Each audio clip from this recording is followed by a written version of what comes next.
What's up everyone, Pete Hardie here on the backside of the slick in Cape Hatteras. Today I have the new Naish Fish. I'm going to tell you a little bit about how it rides. We did test this in the sound, not in the ocean, so that means flat water and chop versus waves, because honestly we think that's where it's probably best suited for, because it's very wide. They say it's designed for light wind riding and cruising.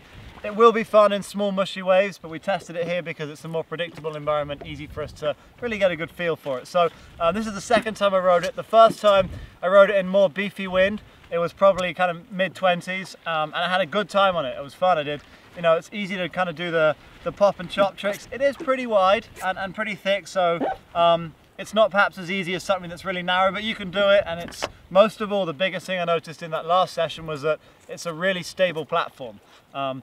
Today, second session, kind of a different story. I was riding it in light wind with the Naish Fly, and honestly I found it really hard to stay upwind with this board. So that I think is likely because of the rails. It doesn't have huge fins, despite the fact that it is a wide and thick board. I switched over from this onto the Naish Orbit, and I was blasting upwind and having a great time.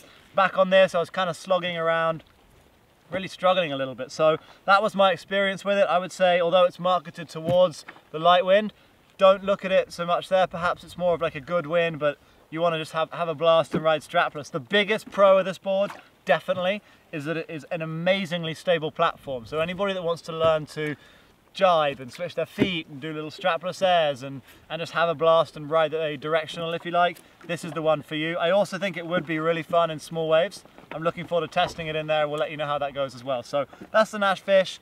You can find out more about this and the rest of the Naish boards at realwatersports.com.